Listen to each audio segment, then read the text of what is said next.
If I had to watch one video 8 years ago for what it would take to become a multi-millionaire, this would be it. So there's a lot of fluff out there on the internet, and you might have accidentally clicked this video, see that I have a couple hundred subscribers, and think, who is this guy talking about the habits that you need to become a multi-millionaire? Well, the facts don't lie. I've partnered up with celebrities like Kevin Hart, Lil Baby, Snoop Dogg, Nicki Minaj, the list goes on, hundreds of others. And I'm currently running a multi-million-dollar business. I didn't get lucky and win the lottery. It's not daddy's money. And I successfully scaled a boring business doing PR services for high-level clients. The reality is I'm making this YouTube video for fun. I'm currently 24 years old. Over the last 8 years, I've dedicated myself to personal development. I've read every single money book out there. I've watched thousands of YouTube videos. And this one YouTube video is a consolidated version of the top 5 habits and mindsets that I've used to build a multi-million-dollar business. Now I'm gonna keep this video very short and sweet and to the point, and I can guarantee one thing, and that's if you even implement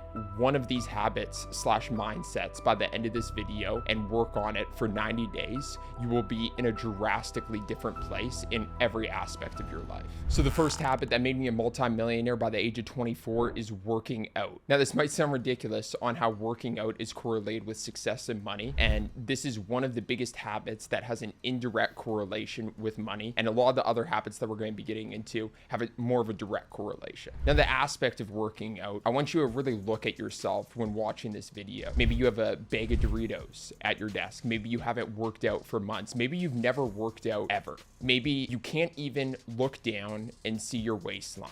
Now it doesn't take a genius to tell that not working out and not being in a physically great place affects other areas of your life outside of just the physical and health aspect. I personally started working out in grade 9 as I was hanging around with my older brother and his friends, and they were hitting the gym on a daily basis. I just saw it as second nature, basically, to work out on a daily basis. And after about 1 to 2 months of working out, I realized I quickly got addicted to working out and not even realizing all of the external factors that it helped improve in my life. Working out allowed me to get bigger and allowed me to go onto my varsity sports teams, which did so many other aspects of improving my confidence, improving my social skills, improving my leadership skills. And then obviously in the health component of things, it improved my physical appearance, which then translated to the way I felt about myself and the way I perceived myself, which is a huge aspect of making money, is having the self-confidence in yourself that you could weather any storm and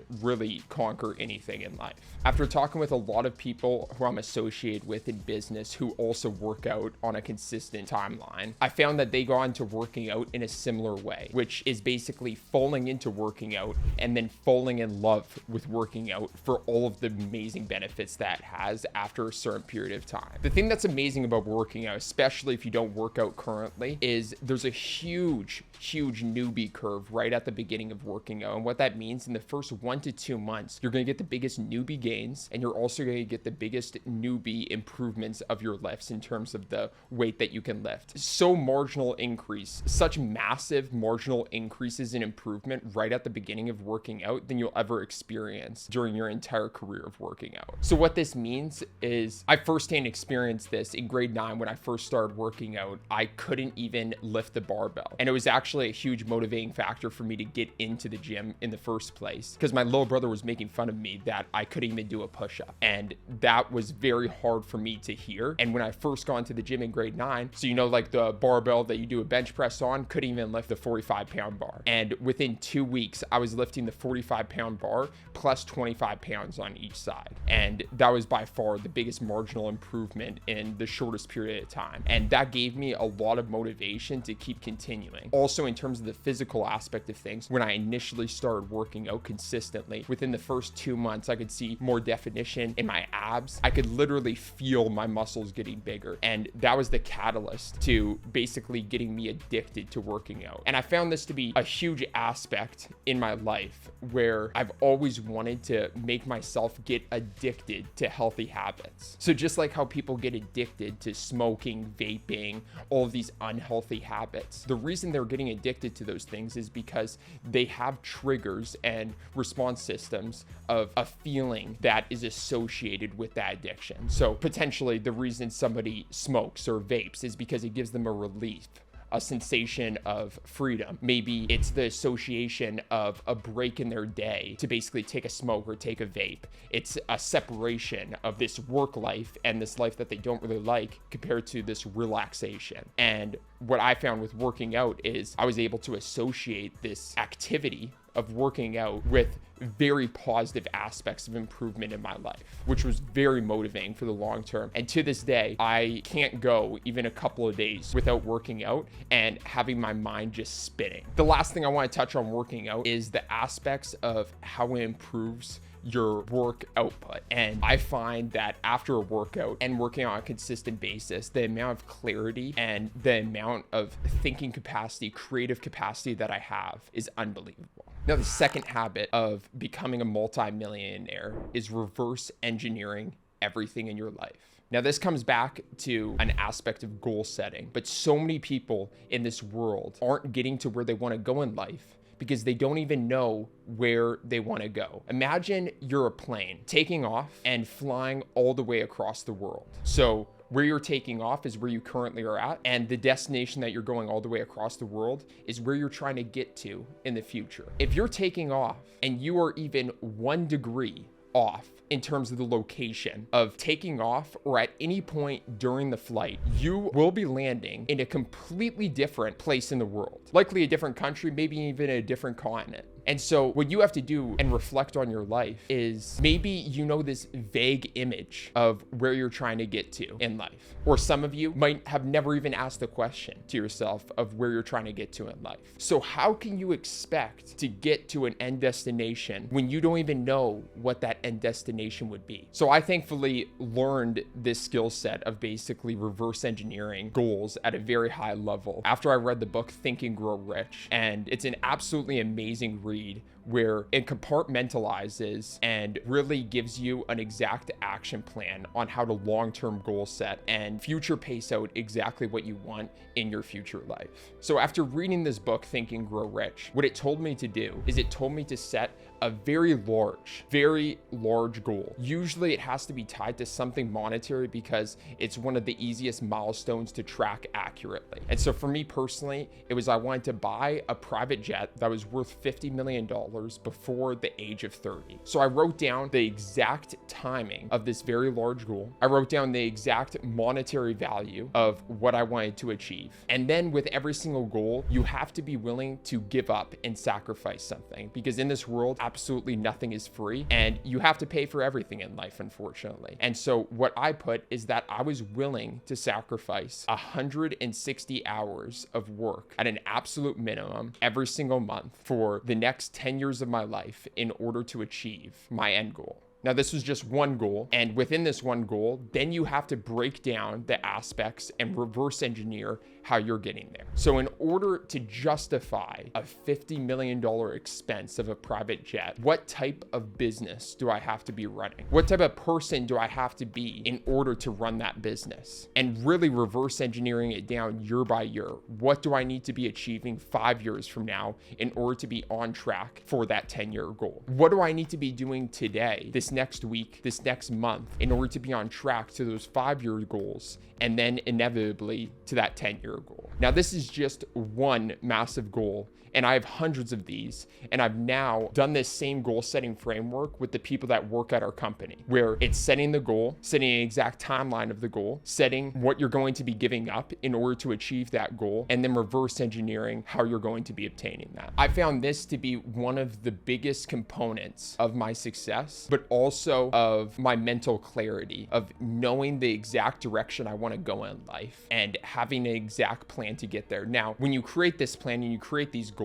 they aren't concrete. They can change. You can be flexible within them. But the feeling of knowing where you're headed to and knowing that you're going to be happy on the way and on the journey of getting there, and that you have an end goal to constantly work towards, is very fulfilling in life. So if you take anything from this second habit, I would highly suggest for you to just start asking yourself the question of exactly what you want to get to. So usually this is broken down into 3 things of the 3 major categories in life, which is health, wealth, and happiness. And so the reason these 3 categories are so important in life is because these are the 3 major components that make up your life. And it's very easy to categorize goals within these 3 categories. The number 3 habit, and I personally absolutely love this habit, and not that many people talk about this one on the internet, and it's hiring out every single low-cost activity in your life. If you think about your skill sets right now, you have a certain amount of skill sets that are bringing you a certain amount of dollars per hour. If you're currently in school and you're not working, then your value in the marketplace is currently $0 and you have to improve that immediately. But if you have a job, you're currently making a certain hourly rate, maybe that's $20 an hour, $25, $30 an hour. At some rate that you're making, that's your value in the marketplace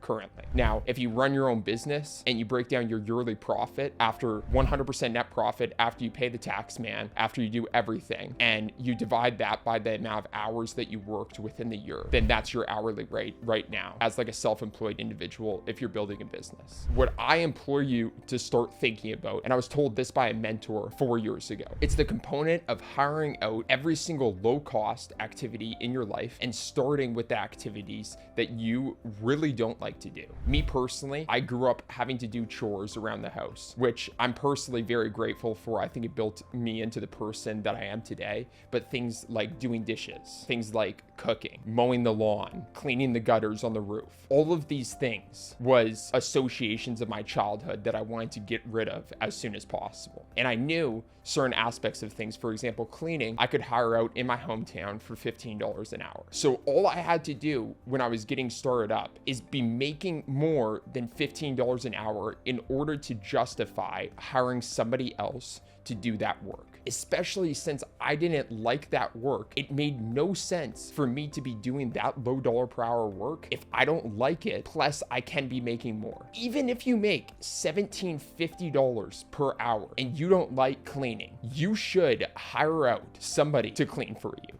Because then you can be using that time that you would be for cleaning to be building your skill set, building what you can present to the marketplace, the value that you can bring to the marketplace, and increase your earning potential to therefore start hiring out other low dollar per hour activities. So then really, as I continued in my business career, this really just turned into a massive game of hiring out the low dollar per hour activities, then the medium dollar per hour activities, and then the high dollar per hour activities, and then hiring out my entire life. So what I started with is I started with hiring out a cleaner, just a few hours every single day to take care of every single cleaning task in my house at $15 per hour. This was very simple and very easy to justify based off of what I was making even at the beginning of our business. Then as we started to scale up, I started hiring out moving companies when we had to move. I started hiring out contractors when I needed some help around the house. I started hiring out a maid who cooked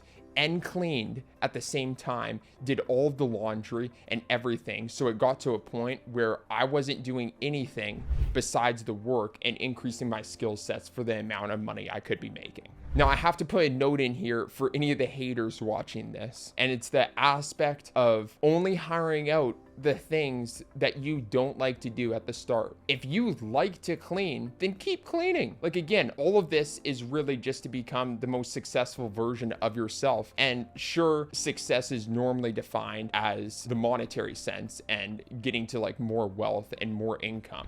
But success in my mind is just living a happy and fulfilled life and a very balanced life. And so if you find fun and enjoyment from cleaning, keep cleaning. Habit number 4 is focus on only one thing on the micro and macro level and understand the times of the day that you work most efficiently. Now, what this entire thing comes out to, this entire habit number 4, mindset number 4, whatever you want to call it, is the aspect of focus. And a large component of why you're not where you want to get to is because you're not focused. This day and age, the day and age of social media, growing up with the instant gratification right at our fingertips, has ruined a lot of Gen Zs. The ability to access dopamine hits at any time of the day gets us in the mentality of the grass is always greener. The aspect of being able to look at social media, look at what others are doing, look at these endless opportunities is giving people the mentality that there are unlimited opportunities for you. And what that does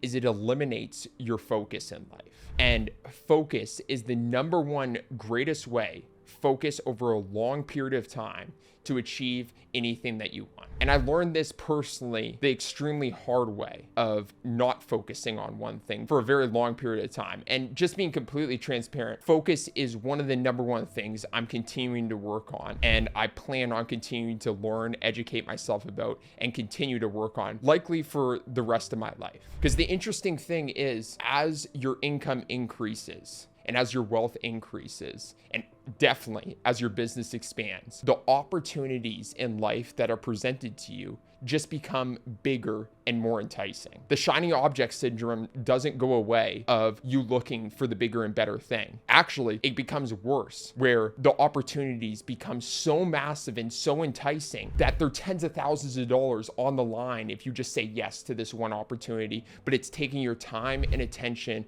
away from the main thing that you're working on that's going to give you those long-term, way outsized returns. So the reason I learned this the hard way is because I started with a product-based business back in 2016. You could call it drop shipping. It wasn't really drop shipping, but we'll say that just for this video. And we scaled that up over 2 years to a multi-million-dollar business, but we made some absolutely major mistakes in there for various reasons. And we realized what our greatest capabilities was marketing and branding. And so we started delivering these services for other businesses and started creating an agency, basically. The thing is as we were building up the agency, we were still running this product-based business on the side. And then we started making lots of money with our agency as we were expanding it and wanting to utilize the money on investments. And the clientele that we were working with on our social media agency was real estate investors. And so we were learning a lot about real estate, and we wanted to invest the profits that we were making into real estate. So just out of nowhere, just all of a sudden, without even thinking about it, just because these opportunities just pull you in these different directions, especially as you start making more money, what started to happen was we were in the real estate business, investing in real estate. We were running a social media agency, and at the exact same time, we were running a product-based business. And there you have it. My focus was pulled in so many different directions, where if I just narrowed it down on one specific thing, that one specific thing would be growing tremendously more than all of this dispersed attention. And this really happens for every single person watching this video. At some level, even if you're the most focused human being ever, there are other opportunities, other things in your life that are pulling you in these different directions, and they are pulling you at a certain level. And so you need to identify those things, and you need to work on staying as focused as possible. And the thing that's shitty about it is staying focused on one thing for an extended period of time is boring. Extremely boring. When you're growing a business and you're leveling up, you're hiring people, you're becoming a leader, a manager, and you're hiring out every aspect of your life, you start getting to a point where you stop doing any of the work. And a lot of what you're doing is leading and overseeing the entire organization. And that comes a point where it's a bit boring. A lot of what you're doing isn't getting the instant gratification of actually doing the tasks anymore, and you're just overseeing the entire task. This is besides the point. We're getting caught off a little bit off track. The aspect is just focus on the micro and the macro level. Focus on your day-to-day and focus on the long-term goals on one thing. On the micro level, people kid themselves and they think that they can multitask. The amount of times that I've heard people, especially back in high school, saying, I'm an amazing multitasker. It's complete bullshit. Multitasking literally doesn't exist. And if you do research on how the brainwaves work, is that when you multitask, you're just switching between one task at a time. And some people can switch at a faster rate, but you're never truly working and giving your full attention to two different tasks at the same time. So cut out multitasking from your life, focus on one thing at a time, get into flow state with the work that you're doing on the micro level to commit to the focus on the long-term level. Now, the other component of having habit number 4 that I talked about is understanding the times of the day that you're most attentive and that you work most effectively. Now, this comes down to a lot of self-reflection because you have to start to understand the times of the day that you work most effectively. I personally found this out after a lot of self-reflection. And what I was trying to figure out is why at certain points of the day do I have the feeling that I get so much done compared to other points of the day. And you can all do this if you're reflecting on yourself and reflecting on your work days, no matter what you're working on. If you're in school, if you're starting up your business, if you're working at your job, every single person has this, where at certain aspects of the day, they work more efficiently, they're able to work on more creative tasks, and they're able to get into what is known as a flow state quicker. And so you can actually do research on this of figuring out your most effective times during the day. And that's exactly what I did. I noticed that the majority of people, it's actually close to 50% of people, have the most effective times during the day is from 8 a.m. till noon and a 1 hour period during that period. Now, there are people who work more effectively at nighttime, and it's just about you self-reflecting on that. Now, me personally, I'm a morning person. I realize that right when I wake up, for the first 3 to 4 hours of the day, I can get more work done than if I put in a 14-hour day, and the rest of the period of time, I'm getting way less work done than that first 3 to 4 hour period. And so what I realized is it's literally the second that I wake up, I'm able to work more effectively pretty much than the entire rest of the day. And so I used to have an extensive morning routine where I would be basically doing meditation, reading, all these other things to prepare myself for work, when in reality it was complete horseshit.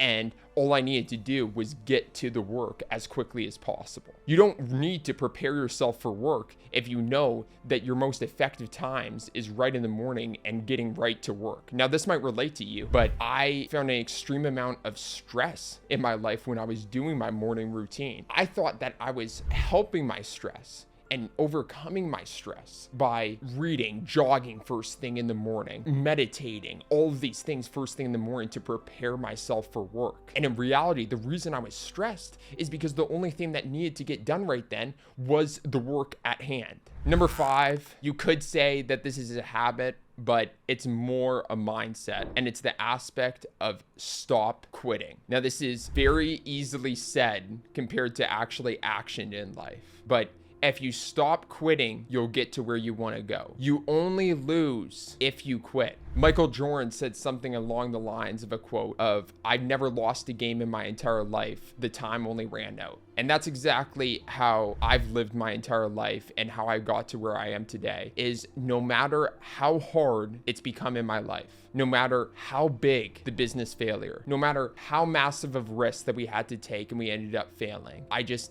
never quit. There were times over the past 8 years that I've definitely felt like quitting, thought about quitting, talked about quitting, but never actually quit. This comes back to other habits that I talked about, kind of like the first habit of working out, where you're instilling that self-confidence in yourself. A huge component of working out, getting to a very high level peak physical and mental state. And when you have that unbreakable self-belief that no matter what you do, it will end out correctly in life. And no matter what you do, as long as you don't quit, you will succeed, then you simply won't quit. A personal experience of mine is when we were first starting up our business, our first product-based business, we were selling wireless earbuds. And at the time, we were making a ridiculous amount of sales. We scaled this up to a 7-figure business when I was in high school. And so you can probably speculate in terms of the ego that I had in high school of making a ridiculous amount of money, walking through the halls thinking that I'm the shit, and we were trying to expand the business. So inevitably, we were thinking of other product suites to be able to start manufacturing other products and being able to offer it to our pre-existing and new customers. And so we started designing and developing a charging backpack, which we thought was going to be an extremely good next product of us being like a technology company. And we thought this would be a good next product because we personally wanted the wireless earbuds that we were selling, and we personally wanted a charging backpack. So without testing it in the marketplace, we invested an absolute ton into the design of this charging backpack, the manufacturing of this charging backpack, the wholesale purchase, and then the shipment of all of these backpacks that we bought in bulk to prepare for the Christmas season and shipping it to the US so we could distribute it to our customers in a very quick manner. This turned out into a $350,000 mistake and took all of our profits, wiped all of our profits from our 7 figures of revenue out the door. And actually, we took out a loan to be able to do all of this, and it put us in the negative. So you can imagine how easy it was for my mind to go to a place of wanting to quit when we just went from a place of 7 figures of revenue in high school now to being in debt, not knowing what we're going to do, having all of this inventory that nobody wants to purchase, and no money in the bank. It helped a bit getting through these times with having my brother who was in the business with me and being able to bounce ideas off of what we're going to do next. But simply, how I got through it was working relentlessly. I continued to work, put in 14-hour days to find a solution of how to get out of it. And it's an interesting thing in life that when your back is against the wall, it's actually a luxury if you can look at from the other side. It's like looking at, is the glass half full or is the glass half empty? How do you look at life in general? And so how I always looked at life is the glass was always half full in my sense. And I was always going to find a way to get out of this because in my mind, I had the luxury of no other options. There is no other option for me besides to succeed. And when there's no other option besides success and besides getting out of your current situation and you put in the hours behind it, guess what? Over a long enough period of time, you make it happen. But unfortunately, the average person just quits too early to ever see the fruits of their labor. Now, if you've watched this entire video, probably means that you're actually not a quitter